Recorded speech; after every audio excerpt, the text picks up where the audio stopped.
Welcome to the True Grime Stories podcast, where in every episode, we'll unravel a new mystery of cleaning business transformation from a grimy mess to a great success. Join me, your host, Jeannie Henderson, as together we dig up cleaning business secrets that you've been dying to know.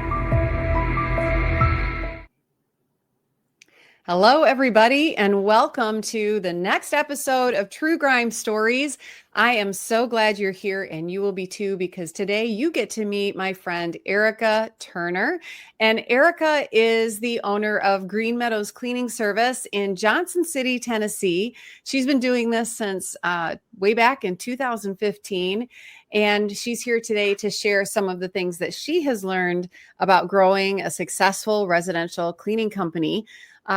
So she's originally from Virginia, but now living in Tennessee. She's a proud mom and grandma, which, I'm like, wow, when you said you have 6 grandchildren and 4 bonus grandchildren, that's amazing. I'm jealous, but happy for you. But family is at the heart of everything that she does. Like me, Erica also came from the restaurant industry, so we could probably talk for hours about that. We'll have to do that sometime when we're together. That's a whole different ball game. That's a different story, right? And but like many of us, it wasn't her plan to build a big, successful cleaning business, but here she is today. So thank you, Erica, for being with us. Welcome. Well, thank you for having me. I'm excited to be here. Yeah, that's so great that we get this chance to talk. So when you got started in the cleaning business, did you start cleaning yourself? Yes, I did. And how long did you do that? Oh,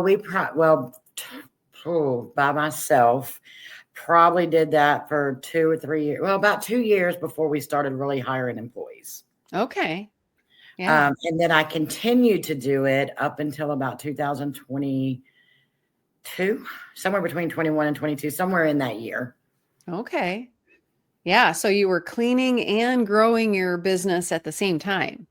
Oh, yeah. I learned the true meaning of blood, sweat, and tears, like literally. Oh, like, yeah. There's a lot of crying, a lot of, yeah. Yeah. And it is hard. And I think many of us do that. I talk to people all the time who are, managing a team and they're out in the field cleaning. And I mean, it's like you never get a break, right? No, you don't, because you're doing all those things all day long. So we actually, at the time when we started that, we had lawn care too. So we would get up in the mornings, we would do lawn care work, cleaning. And then at nighttime, we were still doing, like, if we had move-ins, move-outs where people weren't there, and then coming home and still trying to do the business and the administrative stuff. And it was a lot. It was a whole lot. Oh my gosh. Yeah. Wow. That just gave me goosebumps to think about how hard that must have been for you guys. I forgot to mention Erica and her husband also started a lawn care company shortly before starting their cleaning company. So running 2 businesses out of your home, it sounded like it was pretty much taking up all of your time, probably still not getting everything done that needed to be getting done, right? No, not at all. Yeah. Well, here on True Grime Stories, we like to hear about some grime because in the cleaning industry, we all come across a grimy part of our, trying to grow our business. And I'm sure you probably have more than one grime story, but what's a time when, you really felt like overwhelmed, didn't know if you were going to be able to go on, knew you had to make some kind of change? When I talk about that, what's something that comes into your mind? Well, I know it used to be a really hot topic, but it was 2020, and we all know what happened then. Right. We had just hired some people, and I didn't know, I still didn't know what I didn't know, but we had just hired a bunch of people. And I was like, I want to make this work. And this was before I had any coaching or anything. And then that happened, and we lost just about every client we had. Wow. But so going into the pandemic, people were canceling service. Oh yeah. We lost probably 85-90% of our, oh my goodness, our cleaning. So it was rough. So then we had to rebuild.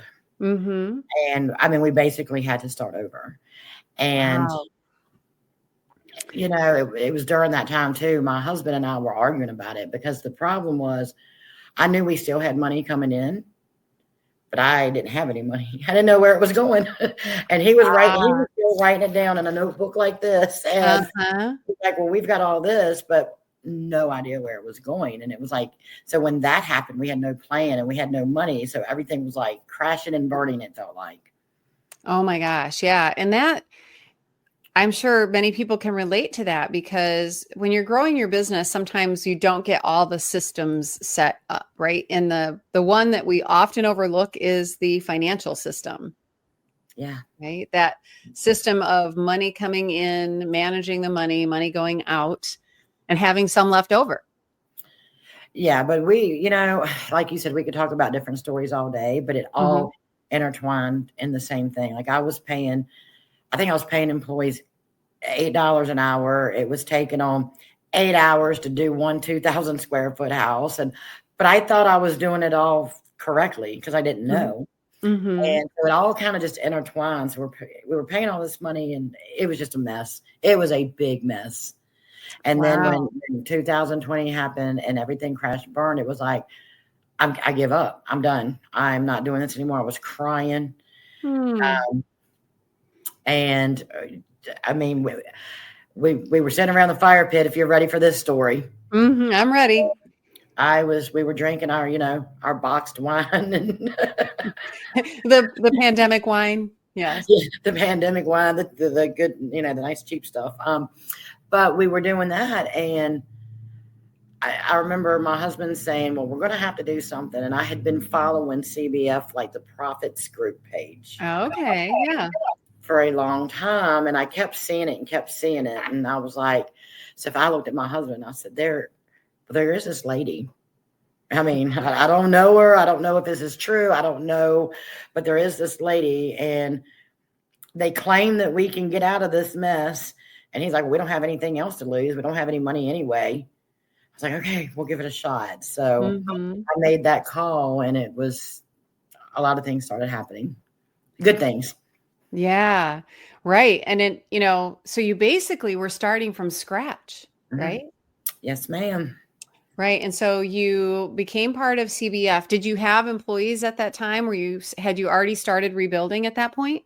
I did. So we went through 2020 and I didn't actually join to 21 because there was just, and that was like the end of 2020. We started having that discussion. Oh, okay. Things were pretty much still, around here, we were still pretty much, the quarantine, the whole thing. And so I did have employees. I had, I don't know, 7 or 8. Okay. So I did have employees. So yeah. It was. So you had to make some changes to the way that you were doing things. Yes. Yeah. I did. So what was one of those changes that you made that you think was so impactful that really helped? And I know there's 100 things that we do to make our business run successfully, but what was one of those things that you were like, why didn't I do this before? Why didn't I think of this before? That kind of thing. So, oh gosh, yeah, there is so many things, but one of the first changes we made is empowered pay. Okay. And putting that together with a good solid training program, that was a game changer for us. What were you doing prior to that? So you said you were paying like $8 an hour.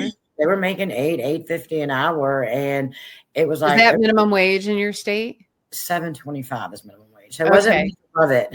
It was pretty much minimum, just above minimum. Yeah. And when we put that into place, and I know you said one thing, but you kind of got to combine it with the training that they were getting. It made a huge difference because they were able to do more homes by using that system and having the good training. Because my training process was, here's a bucket, here's some cleaning supplies, now go clean this house. Yeah. That was all I You're had. not the only one. There's a lot of people in the world doing that, And I thought that was the right way to do it. So that would be the biggest. I know you said one, but those two are they kind of go together. Well, and it's not just one or the other. It's really creating a great job, right? Yes. And you can't have a great job if you don't know what you're doing and you're not equipped to do it well through training. And then it's not a great job if you can't make a living, right, and pay your way with what you're earning there, right? And you don't feel like you're earning what you should for the level of work that you're doing, that kind of thing. So, it really comes down to that you are changing the job that you were offering people. Yeah. And that's been amazing. One of the technicians that we had right when all that went down, and she was there for the changes. So she's actually started in 2020. Mm-hmm. We kept her along, but July, she will be there 5 years, where our Oh. turnover was a lot higher Mm-hmm. pre-doing that. We have technicians that have been there 4 and 5 years already. So Isn't that great? Doesn't that feel good? it feels amazing. Yeah. So I can proudly say, and so we do try to, with that and the culture and everything, like Mm-hmm. so many things are different because before going into that and making those changes, we were lucky if people stayed 3, 4, maybe 6 months if we were real lucky. We like, oh yeah, they made it 6 months. Yep. Yeah, I had one of my technicians that's actually going on her 4-year anniversary told me, she joked about a year ago. She's like, when I started this job, I was only working here long enough until I found another job. So I jokingly said back to her, I was like, you haven't found one yet? She's like, no, I love this job. Yeah. And I think a lot of people don't realize that cleaning can be a great job, but it can only be a great job when the company makes it so. Right.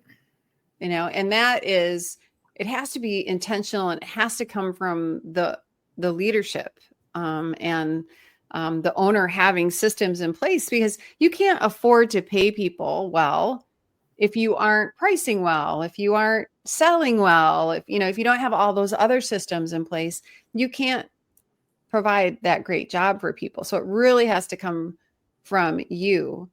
But what's the difference? So when you are, when you have somebody who has been with you for 4 or 5 years, how is that different than when you have that constant churn of team members? Like what impact does it have in your business? And then what impact does that have for you? Well, like for in the business, when we get new people that do come in, they're like, well, this must be a job worth, more like a career. I mean, you wouldn't think of house cleaning as that, but it can absolutely be that, Mm-hmm. and people come in and they love the culture, and they're like, because they'll ask in interviews, well, how long have your people, worked here? Mm-hmm. And to be able to tell them that Smart question. yeah, and it makes it look like a job worth having. Right. And for us, you go back to, I didn't know how much money I knew what was coming in. I just didn't know what was going out. We didn't have any. It saves us so much money because we're not constantly training people. We're not constantly, invested in them for 3 months and then they're gone. I mean, it does still happen from time to time. Sure. I mean, nothing's perfect, but it just overall, it just makes the company look, to me, I mean, it looks more legitimate and more reputable, and the people love coming in there. Like before I started doing that, like our technicians had to come to our office every day, the whole thing, and now they don't. But when they do, but we have some that'll stop by and come in because they just love being there, and they come in there just to gather. Like they're like, I just want to see everybody. And isn't that great? We used to have a lot of like backbiting, and because I didn't know what I had zero systems and processes, zero. And now it's just and when you start to see that unrest and that drama, it's really a sign of lack of control, right? Lack of a plan. And when people know that there isn't a plan and there isn't control, they start to try to build one themselves. And often it's a negative one. Right. You're right. And that's what happened. And it went chaotic. And, we didn't even have a handbook because I joked. I told my husband used to tell me, well, yeah, you're going to have to put this in the handbook. You're going to have to put this in the handbook. And I would tell him, I'm not having a handbook. I'm not going to be that kind of boss, which I do not. I hate the word boss. I don't consider myself that anymore. Yeah. And I had a technician. show up in cut off short shorts and a cami to go to an office cleaning one time. I'm like, here's the first page of the handbook. I was like, that was so unprofessional. But I had, we updated and we revised it. And we have another technician that's been with us like 3 years. And she come in, I don't know, about a couple months ago. And she was like, I know there were some changes. And the old me actually came out and was like, yeah, I'm sorry, but it's something we have to do. And she looked at me and she said, no. I like the structure.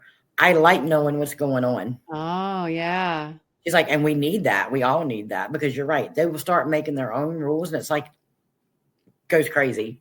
It'll blow up. Right? In the absence of leadership, someone will rise to the occasion, and it might not necessarily be a good one, right? It might be someone on the team that has kind of a negative attitude, but suddenly everybody's following them. Mm-hmm. And, so I love that your team members said they like the structure. That is such an important part, just like children need structure in their day. Team members need structure in their workplace. And that's all part of that great job that you were building. Well, I love your grime scene and your grime story, because that's something that, as people are starting to grow their business, one of the most terrifying things is hiring and managing people, especially if you've never done it before. So I'm sure this is something that many people have dealt with. I've dealt with, for sure. So let's take a break right here. Let's hear from our sponsor, Cleaning Business Fundamentals, and we're going to come back and hear more about Erica's story and the results of building a great business. Is your cleaning business a grime story? There's no need to stay stuck in the muck, because you're not alone. With over 500 active members and more than 500 graduates of our Cleaning Business Fundamentals program, CBF is the #1 cleaning business academy in the world and has created more mop-free millionaires than any program in the industry.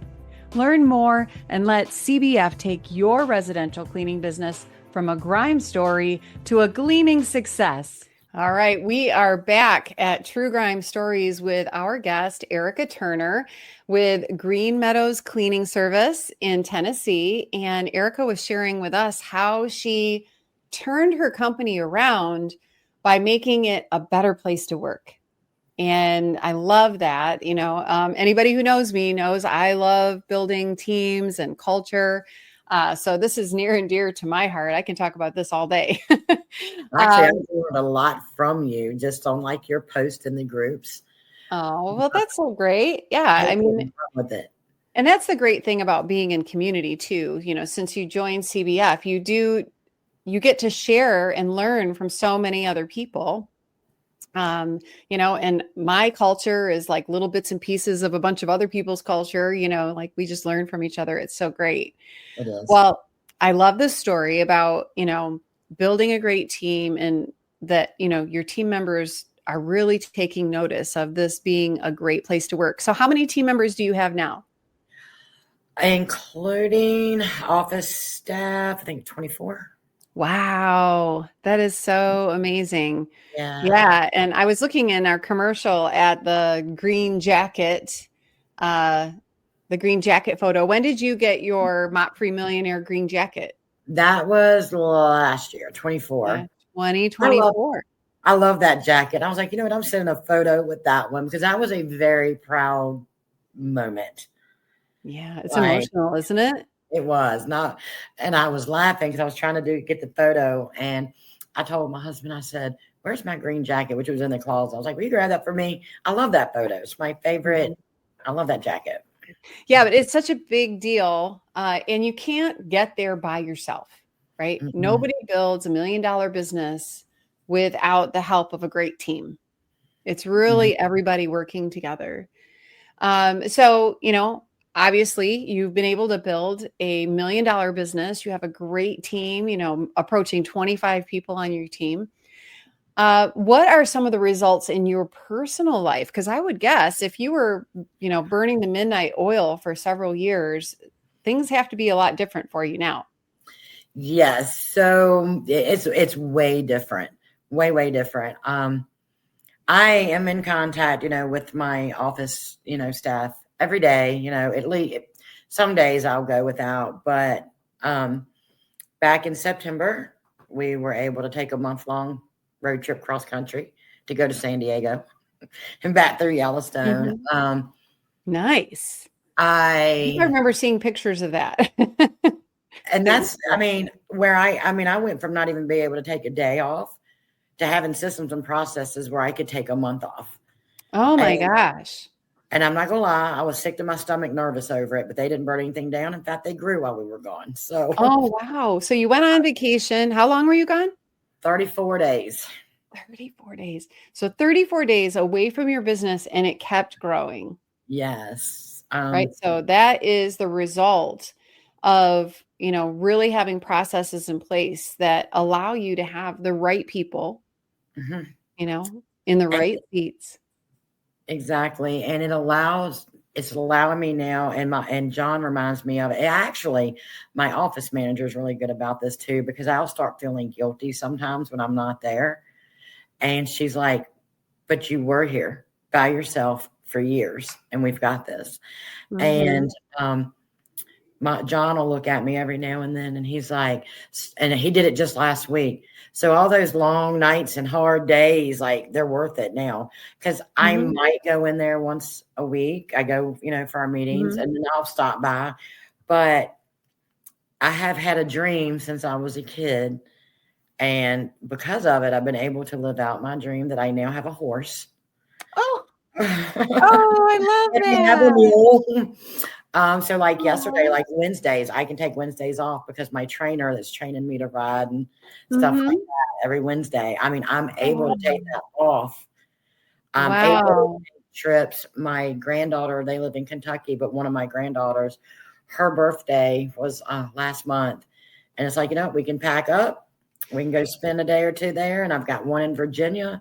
I'm like, we can go spend, she has her recital. I help with the dance. I'm literally that one that our business pays for the granddaughter's dance classes. Oh, wow. I can do it, but I did it as a gift one year and it's just, I keep doing it. So we're able to travel when we want to. So personally, it's like I've got more free time now. It's great. You bought your time, right? I did. Right. And that's the great thing about building a great business, though, is it can be somewhat passive income. If you have the right team and you're a great leader for your team and you inspire them, they want to keep it running. They love to see you living out your dreams because they know that the business wouldn't have existed if you didn't have a dream to start with. Right. And it's just amazing. It's like, I never thought I'd ever, because I can remember crying. I was on jobs when John and I were on there crying. I'm like, I don't want to do this anymore. Especially when we were doing lawn care. I was like, I don't want to do this anymore. But oh my goodness. Were you out cutting grass?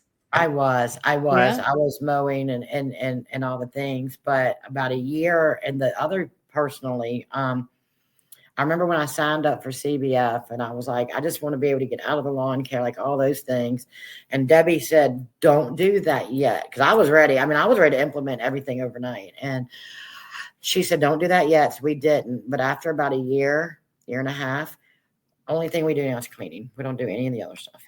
That's another great story right there is, I love Debbie's advice. Like, you don't want to give up all your stability, and jump into something, but it frees you to make those choices. And doing one thing well, not only does it accelerate your growth because you're so focused on it, but it also just frees up all this brain space and time that you're spending doing two things. Right. And then like when we started, even starting the lawn care, like just like a lot of people, we had moved to Tennessee and we had lost my mom from cancer, lost my father-in-law from cancer.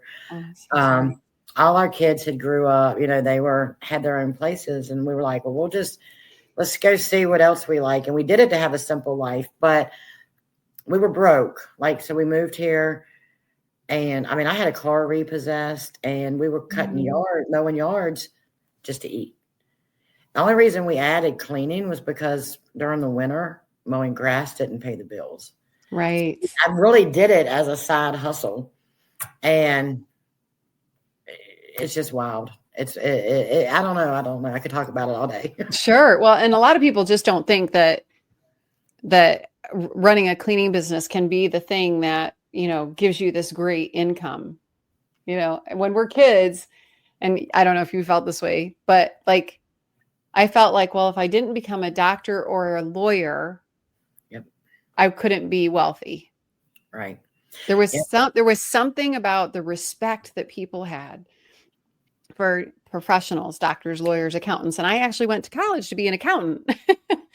And but I'm so glad that, I went this entrepreneurial route, because it really does create like a life that you never could have imagined that it would. It does. And if I'm having a low energy day, so John, every afternoon, John gets on our CRM that we use, and he checks reports and makes Mm-hmm. sure everything went good, make sure there was nothing crazy.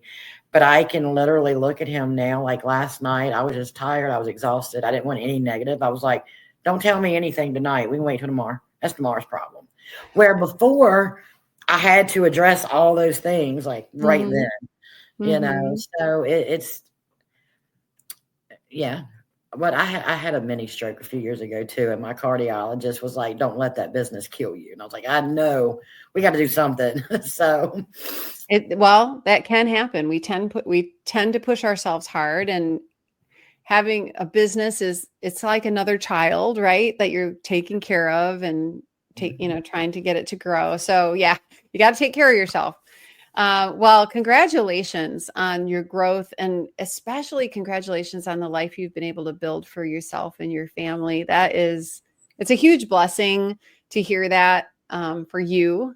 I just think that's just amazing, and it's such an inspiration, because there's a whole lot of people out there dreaming they could have a horse too, well, to spend time with their grandkids. yeah, and it's, you know, and I know we're getting short on time, but when I was still in the field and I had one employee and we would do jobs together, and I remember seeing these videos on YouTube, and I literally came across a video on YouTube of Debbie talking about being a $1 Mhm. million cleaning business. And I was sitting in Mhm. the car taking a break with the technician that I had at the time. Okay. And she said, we watched the video, and I said, "Yeah, that's going to be me one day." I said, "I'm going to be sitting somewhere drinking pretty drinks." And the technician was like, "Yeah, and I'm going to be with you." And I shut the phone and we both laughed. I thought it was bull. I was like, "There's no way. There's no way." And that was my first like YouTube video. And then I started seeing those group. But yeah, it Did can you ask. tell Debbie that story? Yeah, actually, I posted it Good. on the CBF group one time. Mhm. My first live that I went to, she had me get on stage and say that. And it's been a few years, so you probably don't remember. And I was shaking so bad, and Mm. Joanne was standing I do behind me. remember now that you mention it. Yeah. I thought I was going to pass out, and Joanne's sitting there like I was, and I'm standing on the stage waiting my turn, and she's like, "Are you okay? Are you okay, Joanne?" I was like, "Yeah, I'm fine." And I get out, I'm shaking so bad. And I looked at Debbie. I said, "I'm so nervous." She said, "No, you're not. You're just excited." I'm like, "Yeah." But I wanted to tell that story. Public speaking Yeah. is not my thing. But I think it's so important because to tell your story, because you're right. And I was one of those people like, I'm never going to get out of this. I'm crying. We're spending all this money. We've got all this money coming in. I wasn't making a penny. I mean, we were like borrowing money to cover payroll. And I don't have to do that anymore. And I didn't think that Mhm. day would ever, ever, ever come. And I was on a local podcast back in August, and Mhm. he asked me, he's like, "If you had one piece of advice, what would it be?" I was just going to And ask you that. no So I'm worries, glad you brought that up. but it was I didn't think I needed a coach. I thought I knew it all. Find a Mhm. mentor, even if it's somebody local, find somebody, but I am a firm believer in finding somebody that's in that industry, like with CBF. And I'm not trying to Mhm. promote CBF, but my sister has a cleaning business in Richmond, Virginia, and I believed in it. So I could have given her every bit of advice, and I finally talked her into signing up because it was Yeah, I that remember talking with her. She's like, it my was, sister is making me do this. but it's that valuable in my Mhm. opinion, because even when I'm having bad days or I'll feel in a funk, and I'll have John. I will get on my TV in my living room and hook my computer up, and we will sit there and watch modules from the first year because I hear things differently. But Yeah. so I'm a firm believer in not thinking that you know it all. Um, yeah, because I looked before CBF. I even was in my kitchen one day, and I told John, I said, I'm going to make my own training videos. And I was like, Mhm. I need you to spend a day recording me. I was about an hour in, and I was like, no, we're not doing this. Oh, No, I'm done. yeah. But you get all that stuff for you. I mean, it's basically done for you. Right. Find someone who's done it already, right? You don't have to do that. There are great systems in place, and CBF is a proven system, but it also takes work, right? You have to be dedicated and you have to do the work and be committed to staying on course, once you do get there. So you obviously have done that. But what a great story and what a great inspiration. I know the story isn't over, but I love how far it's come already. And what's your plans for the future? Oh, well, um, just to keep going. I mean, I'm going to keep going. My plans are to actually. I mean, you want personal plans or business plans? Either one, which one jumps out at you? Right now, I board my horses across the street. I'm going to get a mini farm. Ooh, nice. I would love to do that one day, but my big goal is to really, and I'm pretty much there anyway, is just keep letting the great people that I have in our company right now, like let them keep doing it and reward them for doing the great things because I've always been that person. I just want to give back, and give back. Mhm. And I have a few nonprofit ideas. Yeah. Oh, So how cool. that's always been my thing. Because Yeah. I can remember back when my kids were little, like being so broke and needing to borrow money to pay bills. And I can remember going to pay my electric bill one day, and I told my husband, I said, if I'm ever in the position to randomly pay people's bills, I'm going to. But the Oh, caveat to that is they had to be working and at least trying to be able to do it themselves if they could. right. Because a lot of times people that are working, but that's a whole rabbit hole thing. But Yeah. that's so I want to. I've got some nonprofit ideas. Oh, well, I am going to be tuned in. I can't wait to see what the future holds for you, Erica. But thank you for being an inspiration in our community. And congratulations on taking that big step and all the work that you've done to build this great business and this great life for your family. And thank you for being here today. We appreciate that. And to everyone who is watching, thank you for being part of our True Grime Stories community. And if you are in the cleaning business or you're thinking about starting one, I would love to talk with you. I talk to cleaning business owners every day and share with you some of the great things that we've learned here in CBF. And you could be the next green jacket, mop-free millionaire, just like Erica, if you put your mind to it, because the cleaning business is a great place to be. So thank you, Erica. I hope you have a great rest of your day. Thanks for being part of our True Grime Stories today. Thank you, Jeannie. You have a good day too. Thanks so much.